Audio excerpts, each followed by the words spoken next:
So what do you think people should know about the responsibilities of a mayor na they don't know? And are there any misconceptions you think people have about mayors? Oo, yes, oo. Madami dito sa atin. Wala ba ang panahon para sa Dito sa atin sa Pilipinas, actually, madaming misconceptions about mayors and governors kasi parehong posisyon yun, no, local chief executive. So, basically, kung ano yung nakikita ninyo sa local government code, nandyan yung what is a city about, what are the duties and responsibilities of a mayor, ang dami-dami nun. Minsan nga, hindi mo na nagagawa lahat yan. Okay. Pero yan yun, dyan dapat umiikot-ikot yung trabaho mo and decision making mo. And then, misconception, madami. Akala ng mga tao, the mayor is parang overruler of all things. Okay. So, kasi I get this all the time. Yung pag sinabi ni mayor, okay na yan. So, ganyan. I'm sure hindi lang yan dito sa Davao City. I'm sure it happens across the country. Yung pag sinabi tawagan niyo si mayor, kapag tumawag sa akin si mayor at sinabi niya okay na ito, papalampasin natin ito, mga ganon. How do you handle that? Of course, hindi ko pinapayagan yung ganyan. I always tell them na dapat hindi niyo hinahanap ang mayor kasi meron namang batas, meron namang sistema, and if it's working properly, you shouldn't be looking for a mayor because both sides are wrong. A specific example, very recent, maliit ito na bagay kasi syudad lang naman yung hinahandle ko. So we have a problem with ASF, African swine fever. Oo.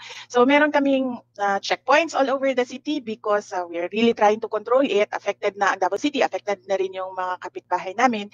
And then merong dumaan sa checkpoints. And then trying to explain kung bakit wala kaming papers, bakit ganito, bakit ganyan. So, of course, sa ASF problem, hindi talaga pwede kapag wala kang papel. Paduda-duda na kaagad yan. So, here comes my baby. Here comes the inspector saying na, sige, tawagan ninyo si mayor kung sa tingin ninyo papayag siya, then walang problema, makakalusot ito. So, both of them are wrong. Diba? Mali na nga yung tao na nagpipilit na mag-pass on, mag-deliver ng meat ng walang papers. Mali na rin yung tao or government employee na nagsasabi na, sige, kapag pumayag si mayor, okay na ito. Because nandun na naman tayo. Hindi pwede pag walang papeles. So, immediately sana, dapat tapos na yon doon. Nung nakita nila na walang papeles, dinala na kaagad yun doon sa incinerator at sinunog na yung meat so that it will not contaminate other products. So ayaw niyo yung name drop kayo na okay na, sabi ni para okay na yan sabi ni Mayor. Ayaw niyo yung ganyan? Ay, oo, madami yan. Oo. Yan pinagsasabihan talaga namin yan. Hindi namin pinapalampas. Kasi nga, hindi naman yan ang trabaho ng mayor na mag-overrule ng batas. Okay. Ang trabaho ng mayor is the enforcement of laws ng chief executive, ng executive department. That's the enforcement of laws. So kung ikaw na mismo yung nag-overrule nun, hindi lang siya problema sa'yo, problema din siya para sa buong city na you're trying to manage and lead. Again, for today, we have Mayor Sara Duterte as our guest, and our theme is power in the city. Bakit wala silang sound? We can hear you. Okay, now I think they can already hear us. Pero you can hear me, Mayor Sara, right? I'm okay with your sound. All right, so for our first question, all right, Mayor Sara, when you were elected as Vice Mayor of Davao City in 2007, you said in your speech directed at civil servants that you abhor stupidity and mediocre work. Since when did you develop this drive for excellence? That was when I was elected as Vice Mayor because we all know and we all see what we don't want to see in government. Ang lagi na complaint ng mga tao is number one, tamad ang mga nasa gobyerno, hindi sila efficient, hindi sila effective. So of course, even ako as a citizen, yan din ang ayaw ko na makita sa government. So of course, we should campaign always to government employees and other public officials to be efficient and effective public servants. Actually, when I talk before with people from Davao City, they say na you're very strict pagdating sa government work, na parang Meron, ewan ko, can you confirm this? Parang kahit yung mga TV pinaalis nyo sa mga offices, parang you just wanted people to focus on work? Yes, oo. Ganun kasi dapat, not even in government, even in private offices and establishments, you see it, no, the drive to provide excellent service. Yun kasi dapat ang goal ng public officials and government employees. Hindi yung parang yung tao pa yung mag-adjust sa kanila. Dapat yung government yung mag-adjust sa kung ano yung hinahanap ng mga tao sa kanila. Thank you. Mayor Sara, you appear to be very soft-spoken, yet we all know that you are also very fierce. Do you see yourself as someone who speaks softly but carries a big stick? Actually, yung totoo talaga, I'm quite shy and reserved. Oh, okay. Of course, my friends would say that, oh, no, she's not shy. But I talk when I am with friends, but with acquaintances and strangers, I'm usually nagka-clam up ako. So, yan yung isa sa mga challenges ko. And then another thing is, meron ko stage fright. Really? Yes. Severe. Oo nga, no? Hindi niyo napapansin. No, I have severe stage fright na tulad nito. I don't usually do interviews, but I did this for you because I wanted to thank you for all your help to our President Duterte, no? Kasi, yun nga, grabe yung stage fright ko. And it takes a big effort for me to speak, to talk, to go on stage, to talk to people. So, malaki na effort yun sa akin. Through the years, natutunan ko na rin siya medyo i-refine. But I'm sure yung mga people who see through yung persona ko on stage would see na medyo anxious ako, pinapawisan lagi, ganun, because of the stage fright. This is quite a revelation kasi we have always seen you as very fierce, very confident, and you know, I was about, actually I invited you for our last session about being alpha personality, and then, pero how do you manage this? Kasi you're always like in the face of the public. So how do you balance yung, I think this is gonna be helpful for a lot of people who has anxiety problem facing the public. How do you handle this anxiety, Mayor Sara? I just suck it all up and then put a face and then go out there. I have to share this with you, an experience of mine. So I was a neophyte. Hindi na rin ako neophyte because I was already running for mayor, and in one of the campaign rallies, sa sobrang hindi ko naayos yung sa loob ko, I was talking incoherently, I was not making sense, and nalilimutan ko kung ano yung mga points and na dapat ko sabihin, na after the campaign, after the rally, my President Duterte really talked to me. Sabi niya sa akin, are you drunk? Sabi ko, no. What is wrong with you? Sabi ko, hindi ko so, of course, my father has a very strong personality and I'm sure wala siyang stage fright. So hindi ko masabi sa kanya noon. And then he said, he told me na, look at this person, look at this candidate, look at this person. Kita mo ba siya? Mas magaling pa siya sa iyo eh. Yan. So yun. Ano ka lang talaga? I'm soft-spoken because I'm very reserved na tao, and malaki yung stage fright ko talaga. So that when I go out, it is really an effort sa akin na magsalita, makipag-converse, to carry a conversation, especially with acquaintances and strangers. With friends, wala namang problema eh, kasi kaibigan eh. So do you consider yourself as an introvert rather than extrovert?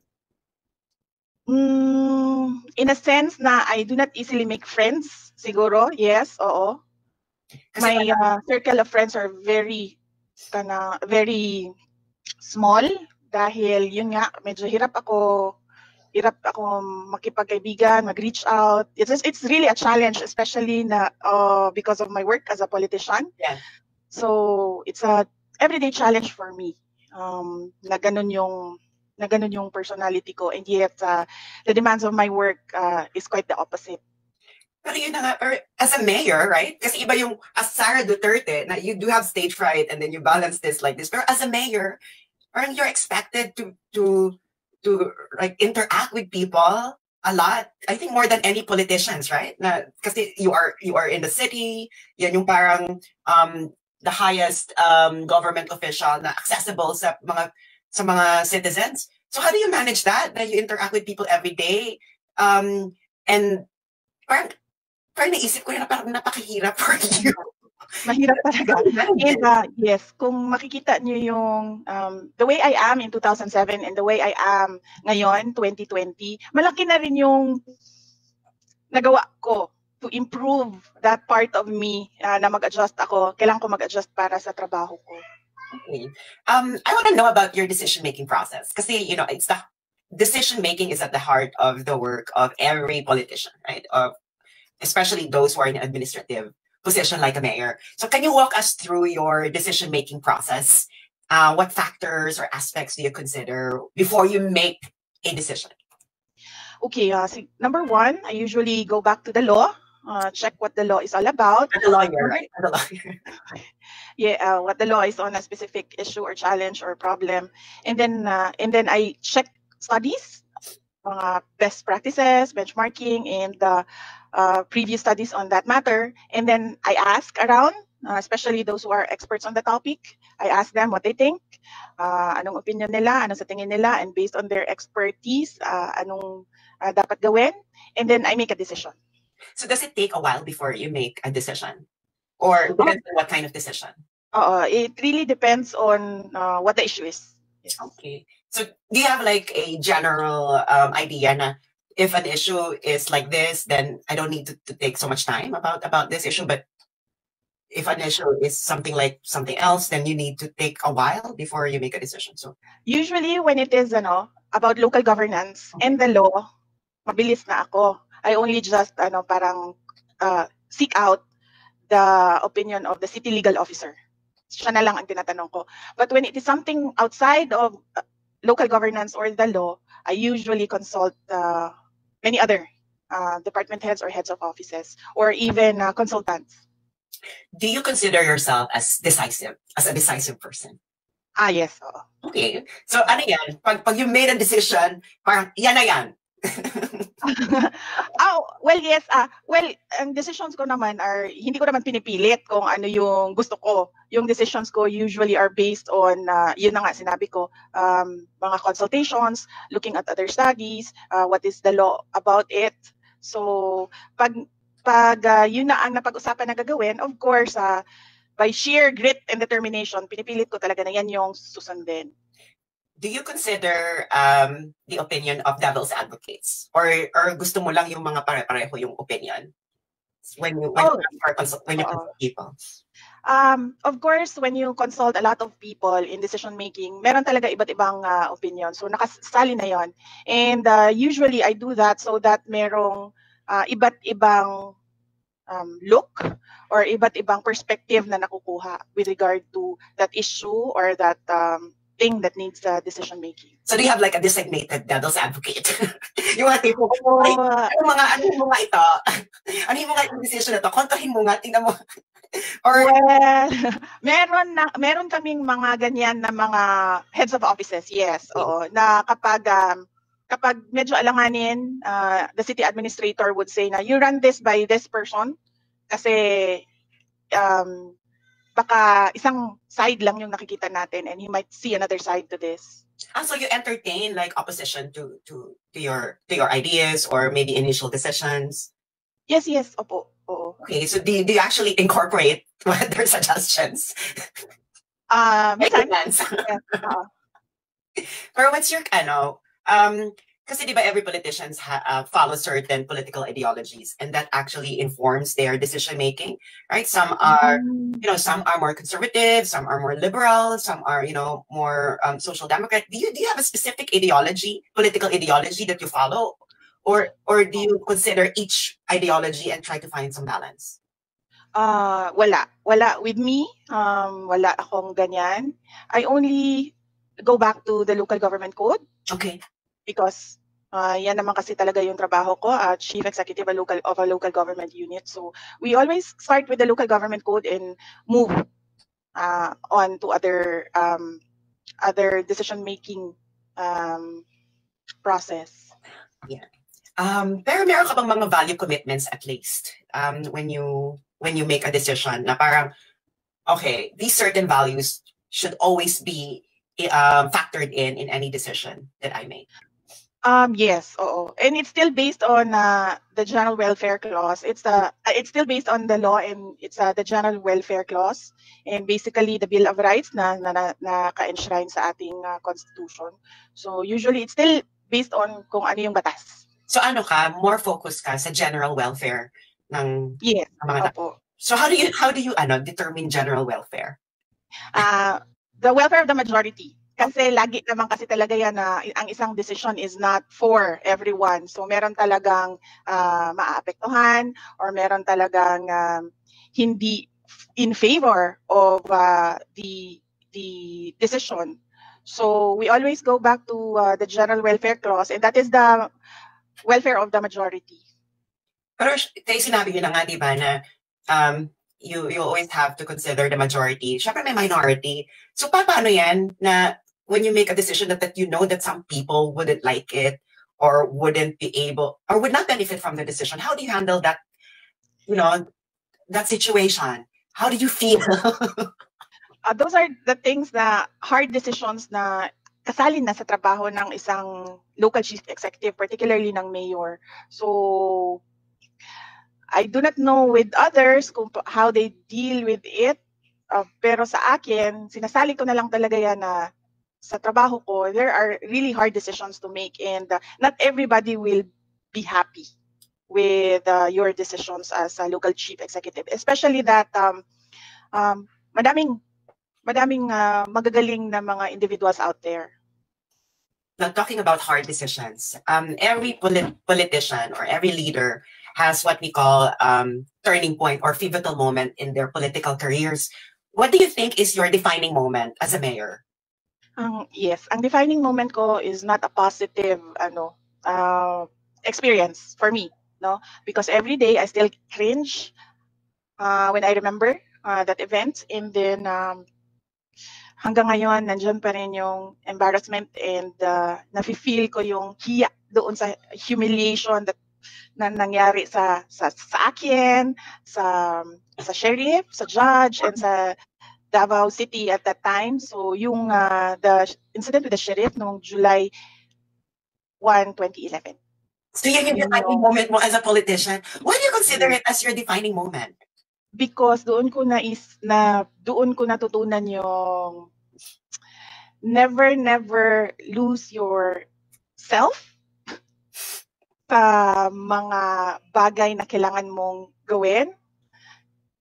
Kasi sa incident na yon, ang natalo is ako, yung judge, yung sheriff, yung Davao City, because it was played out publicly, and parang feeling ko napahiya lahat, ganyan. So dapat doon ko na-realize na in my work, you should be always in control of your emotions, na hindi mo siya dapat ilapat doon sa trabaho na kailangan mong gawin. Napakano nito ha, this is quite revelatory kasi parang for a lot of people, that is something that they like about you, yung narapak ka ng sheriff. But for you, you consider it like a learning experience. Yes. You feel ashamed about it. You still cringe about it. Pero how did it make you? Kasi a lot of politicians, when I ask this question, they always say something about a decision that they have made. Na parang it led to some dramatic turn of events, etc. But for you, it's your interaction with that sheriff during the time. Diba demolition yung yeah. What was on your mind? Can you walk us through what was on your mind when that happened? Actually, hindi ko na siya maalala. It took me a long time to watch yung video, yung news clips noon. Okay. And I think dahil nga siguro sa galit ko, nag-blackout ako. Nahimasmasan na lang ako when I was talking to him, and then nakikita ko na he was injured. So parang naisip ko na, ano ba nangyayari? Bakit nagkaganito kami? Parang ganyan. So I had to tell my staff to take him to the hospital kasi he was injured. So yun. That taught me na, and then after that, kasama ko yung mama ko. And then she was asking me, what happened to you? Sabi ko, hindi ko rin alam, mama, what happened. Kasi nga, it was not only the demolition incident, there was an incident before that is yung flooding, which killed 30 individuals. So parang nagpatong-patong siya lahat on that week for me and my work. And then, yun na nga, parang I lost it and it was very embarrassing and it should not happen again. Sabi ng mama ko that time, sabi niya, alam mo, not all people are like you. So, hindi ka naman nila maiintindihan ka agad. Kasi if you are fast, not all people are very fast. So you have to make an effort to make them understand your work and what you need to do.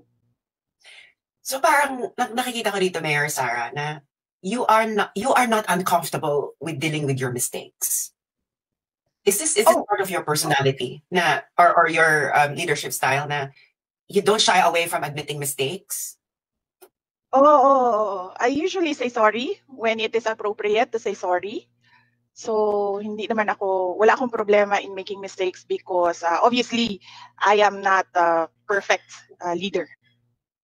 Ayun na nga, I'm really quite shocked na yun talaga yung incident, yun talaga yung isasagot niya dito sa tanong na to. Kasi I was even thinking should I ask about, Mayor Sarah punching a sheriff when you were still a vice mayor at that time or mayor na po kayo? Mayor na ako noon. Mayor na. My first term as mayor, yes. So, I was like expecting yung mga sinasabi ng mga gagawin niya na, na you kind of straighten out the bureaucracy. Parang yun yung ina-expect ko na isasagot ninyo about your defining moment as a politician. And then suddenly, you mentioned this mistake. So it's like kind of unexpected. So, yeah, I'm quite shocked right now. Mag-recover pa ako. Yun yung parang naisip ko na you shouldn't be that kind of a leader. Yun din ng learnings ko doon with what people advised me after that. Okay, so compromise. Punta na ngayon tayo sa mga nitty-gritty ng decision making. Like for example, compromising, right?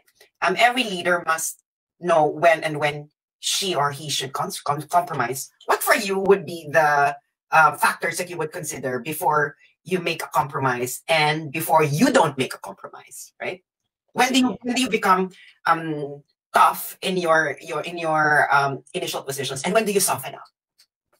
Okay, sige. For me, I firmly believe that a leader should not compromise because magiging inconsistent ka and then you will lose your way.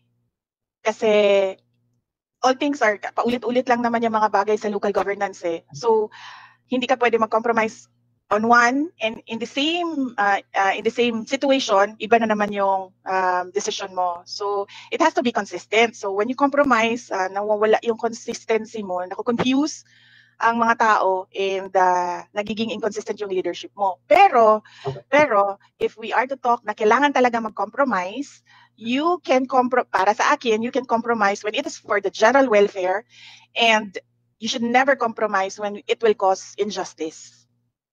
Okay.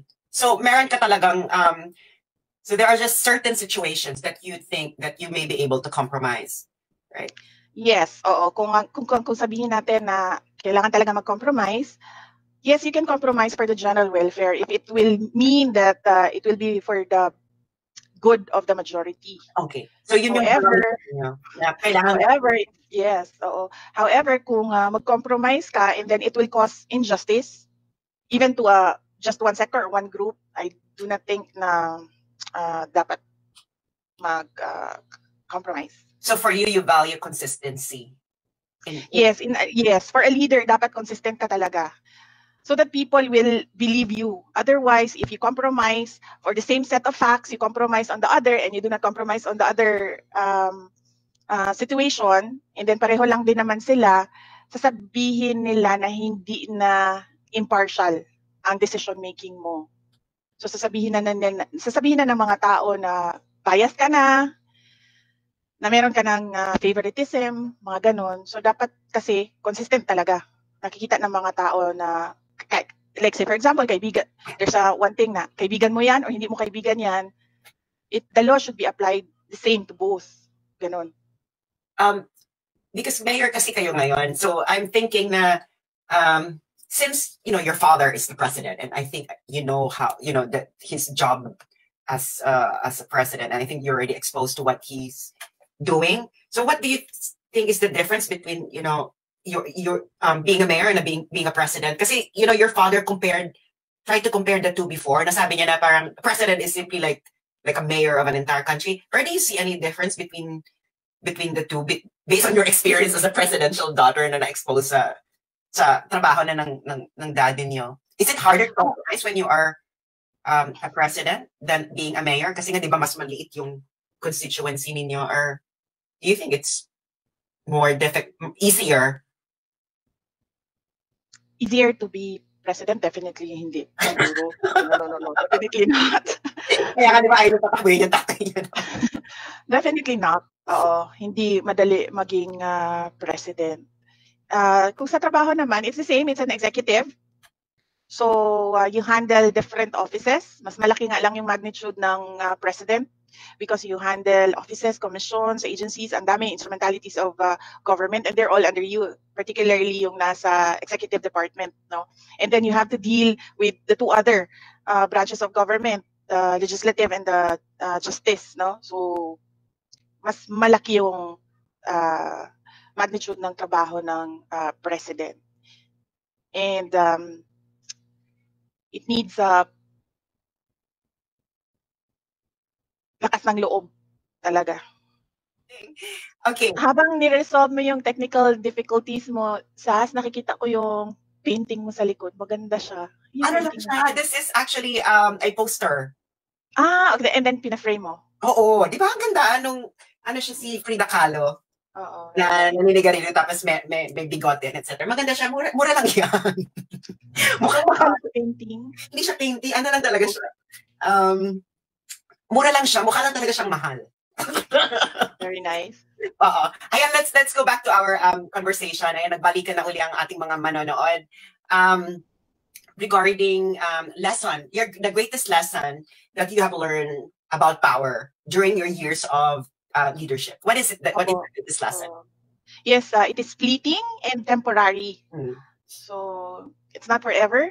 Ang power ng isang mayor is only good for yung term niya, which is usually 3 years, and then you don't know if you will be elected for another term, so it's very temporary. So it's good to use the power for the greatest good that you can do for the city, which is security and development, or peace, or others call it peace and development. So, ano yan, Mayor Sara, given na you know na power is fleeting, na temporary lang siya, how do you handle power then? Ano ba kayo mga tipong dahil lang temporary to, let's do everything that we can do na let's use it to the maximum level, or are you more like prudent in your use of power?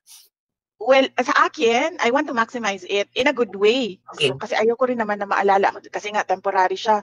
Kung swerte ka, you have 9 years of uninterrupted 3-year terms, no? Pero kung hindi ka swerte, you only have 3 years, ayaw mo naman na maalala ka ng mga tao that you were a bad mayor. So you really have to maximize it to do the greatest good that you can for the city, so that people will remember you for something good that happened in the city. So what do you think people should know about the responsibilities of a mayor na they don't know? And are there any misconceptions you think people have about mayors? Yes, oo. Madami. Dito sa atin. Dito sa atin sa Pilipinas, actually, madaming misconceptions about mayors and governors kasi parehong posisyon yun, no? Local chief executive. So, basically, kung ano yung nakikita ninyo sa local government code, nandyan yung what is a city about, what are the duties and responsibilities of a mayor, ang dami-dami nun. Minsan nga, hindi mo na nagagawa lahat yan. Okay. Pero yan yun, saan dapat umiikot-ikot yung trabaho mo and decision-making mo. And then, misconception, madami. Akala ng mga tao, the mayor is parang overruler of all things. Okay. So, kasi I get this all the time. Yung, pag sinabi ni mayor, okay na yan. So, ganyan. I'm sure hindi lang yan dito sa Davao City. I'm sure it happens across the country. Yung pag sinabi ni, tawagan ninyo si Mayor, kapag tumawag sa akin si Mayor at sinabi niya okay na ito, papalampasin natin ito, mga ganon. How do And you I'm sure, how do you handle that? of course, hindi ko pinapayagan yung ganyan. I always tell them na dapat hindi niyo hinahanap ang mayor kasi meron namang batas, meron namang sistema, and if it's working properly, you shouldn't be looking for a mayor because both sides are wrong. A specific example, very recent, maliit ito na bagay kasi syudad lang naman yung hinahandle ko. So we have a problem with ASF, African swine fever. Oo. So meron kaming checkpoints all over the city because we're really trying to control it. Affected na ang Davao City, affected na rin yung mga kapitbahay namin. And then merong dumaan sa checkpoints. And then trying to explain kung bakit wala kaming papers, bakit ganito, bakit ganyan. So, of course, sa ASF problem, hindi talaga pwede kapag wala kang papel. Yes. Kaduda-duda na kaagad yan. So, here comes sorry, my baby. Here comes the inspector saying na, sige, tawagan niyo si Mayor kung sa tingin ninyo papayag siya, then walang problema, makakalusot ito. So, both of them are wrong. Diba? Mali na nga yung tao na nagpipilit na mag-pass on, mag-deliver ng meat ng walang papers. Mali na rin yung tao or government employee na nagsasabi na, sige, kapag pumayag si Mayor, okay na ito. Because nandun na naman tayo. Hindi pwede pag walang papeles. So, immediately sana, dapat, tapos na yon doon. Nung nakita nila na walang papeles, dinala na kaagad yun doon sa incinerator at sinunog na yung meat so that it will not contaminate other products. So ayaw niyo yung name drop kayo na okay na, sabi ni para okay na yan, sabi ni Mayor. Ayaw niyo yung ganyan. Ay, oo, madami yan. Oo. Yan, pinagsasabihan talaga namin yan. Hindi namin pinapalampas. Kasi nga, hindi naman yan ang trabaho ng mayor na mag-overrule ng batas. Okay. Ang trabaho ng mayor is the enforcement of laws ng chief executive, ng executive department. That's the enforcement of laws. So kung ikaw na mismo yung nag-overrule nun, hindi lang siya problema sa'yo, problema din siya para sa buong city na you're trying to manage and lead. So paano pag may na ginamit yung name ninyo, na name drop? How do you handle it? Do you talk to them? Do you summon them in the city hall? I usually find people who know them and then pinapasabihan ko na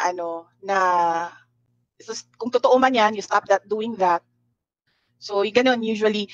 Very recently, meron kaming case na may decision na, it happened in Manila, ganun din. Sabi ni Mayor Inday, okay na ito. This was a dole case. Labor and case. Then, and then a person called, pretending to be me actually. Kasi parang sinasabi niya, sige, talk to... Oh, wow. Yung isang kasamahan niya was saying, okay.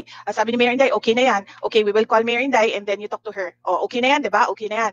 So good thing that the office in Manila, Dole office in Manila, confirmed it kung sa office ko. Tumawag agad sila sa office ko. Totoo ba ito? Because never sila nakarinig sa akin ng ganyan eh. So parang nagduda na kaagad sila na parang, bakit suddenly may ganitong action si Mayor Duterte ng Davao City. So, we file cases talaga. So ngayon, that case is on appeal doon sa mga suspects. Mayor Sara, how important is a well-managed city in a country like the Philippines? Oh, it's very important because if the city is stable, peaceful, livable, then it becomes a benchmark to its neighbors who can copy or improve on what you have. And if you have very strong cities, municipalities, and provinces, then you have a very strong country. Do you find anything difficult to manage in Davao City? Or parang smooth sailing na lang kasi mahirap din. Why? What do you find the most difficult to manage? Because mataas ang standards ng Davao City when it comes to governance. Okay. Is this something that your father instituted na ito dapat ang standard? Yes. I think it was through all the years na from the killing fields of Mindanao. Naging ganito na kami ngayon. We are sorry sa mga kasama naming cities dito sa Mindanao, but the front runner for Mindanao at least. Pero ano yung pinaka-difficult, the most challenging aspect ng cityhood ng isang city is challenging for a mayor? Let's say not for you, but for mayors in general. Oh, sa lahat, it's all the things that you need to do and so little money to use. Okay. Funding. Opo. Resource allocation. Okay. So how do you ano ba kayo? Thrifty ba kayo na mayor or are you like galante na mayor?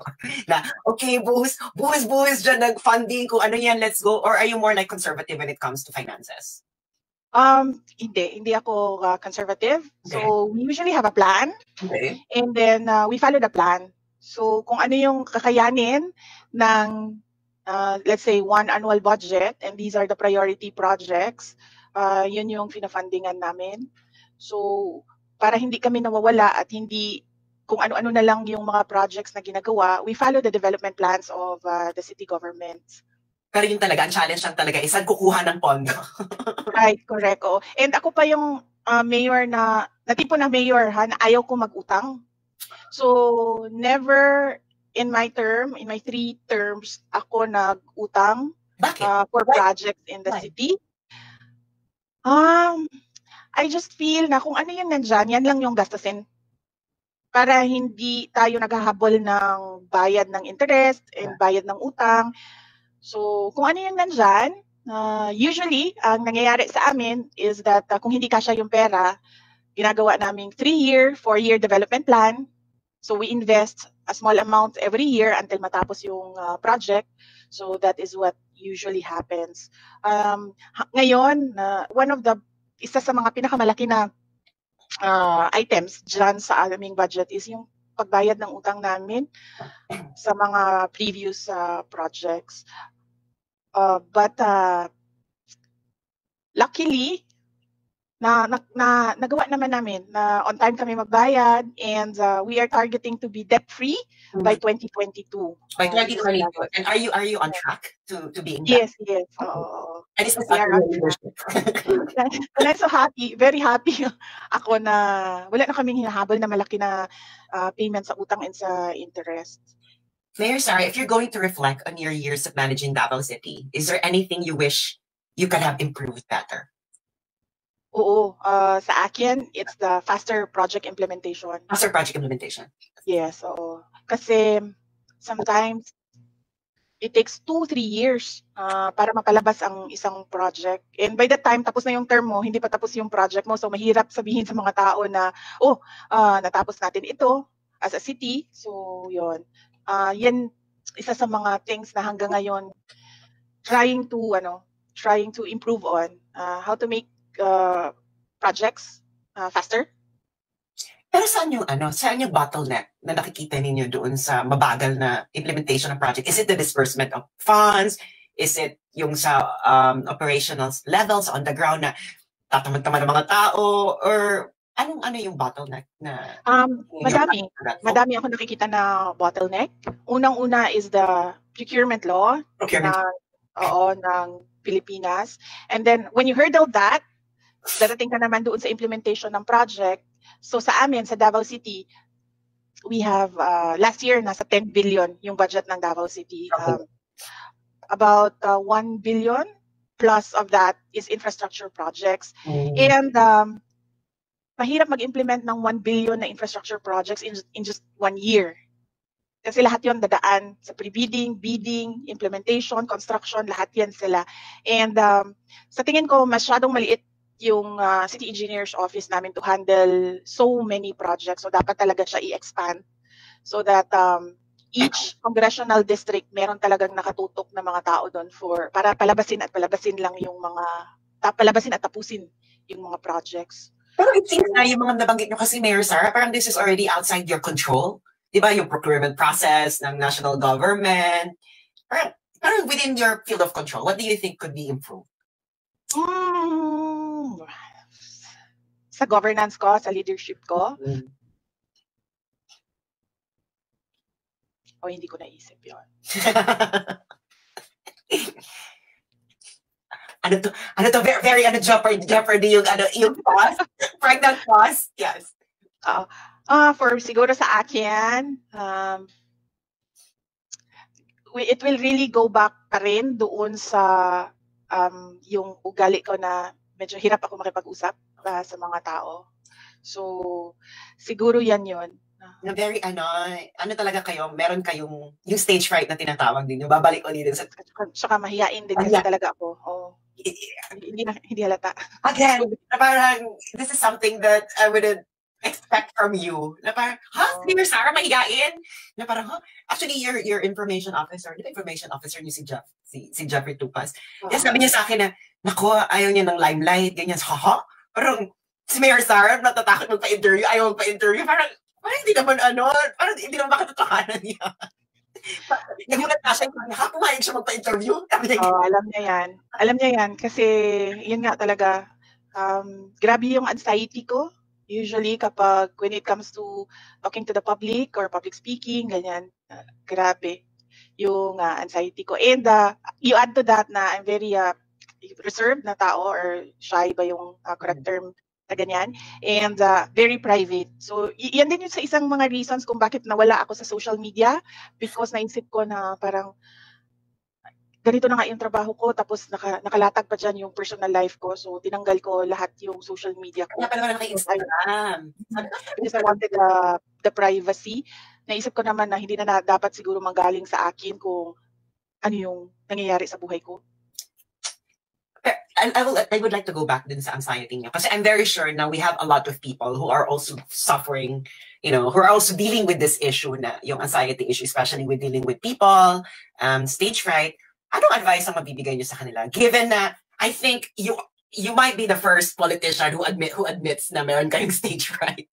Even pa na you are the presidential daughter. So I can imagine na that would also add to your anxiety kasi nga 'di ba? Iba na yung dati Davao lang kayo, ngayon it's the entire Philippines. So what advice can you give to people who are dealing with anxiety?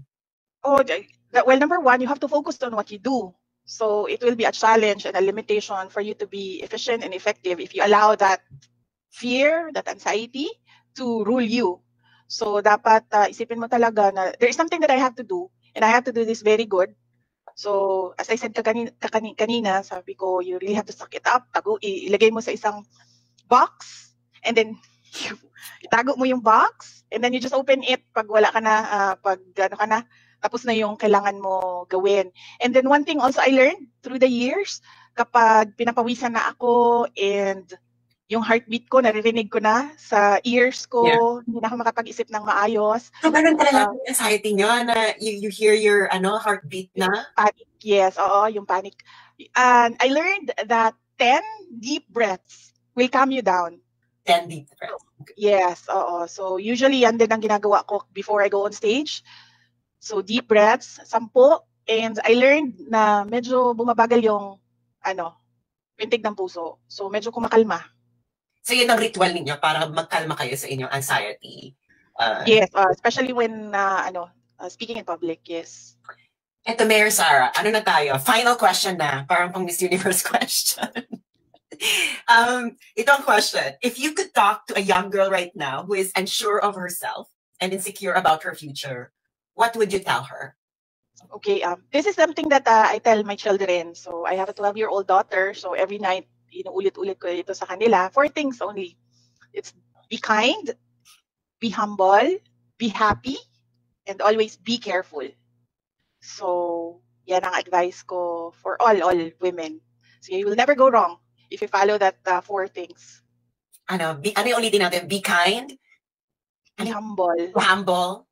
Be happy. Be happy. And always be careful. Be careful. Parang campaign slogan na to. Thank you so much, Mayor Sarah, for this 1-hour interview. Pasensya na I don't know kung paano tayo nagkaroon ng technical difficulties, but is there anything else that you want to say about, I don't know, some of viewers, any parting words? Yes, I'd like to wish everyone a very Merry Christmas, and I hope that your new year will be happier than your 2020.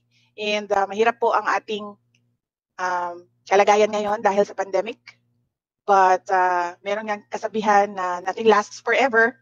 So walang forever sa pandemya, and hopefully soon everything will be better and we can go back to our lives before the pandemic. But let's look at the dark cloud as if it is the silver lining. One last question. One last question. Before tayo magpaalam, Mayor Sarah, are you optimistic about the future? Of course. Oh, yes. Very optimistic about the future. Merry Christmas. Thank you so much. Merry Christmas then, Mayor Sarah. And I wish you all the best with your work as mayor. This is your last term, right? Your last term as mayor. And second term pa. I can run again for a third term. One more term pa. Okay. Ayan. Thank you so much. Good luck with your future endeavors. Kung ano man siya, I'm very sure you would succeed. And yeah, and thank you sa mga nanonood. Yung part 1 nito is hanapin nyo na lang sa page ko and sa YouTube kasi nga naputol kami. Pero dito na nagtatapos ang ating interview. It's been 1 hour and 8 minutes actually, nag-overtime na. Pero thank you so much, Mayor Sarah. I really appreciate your presence. Thank you. Ingat kayong lahat. Thank you. Bye.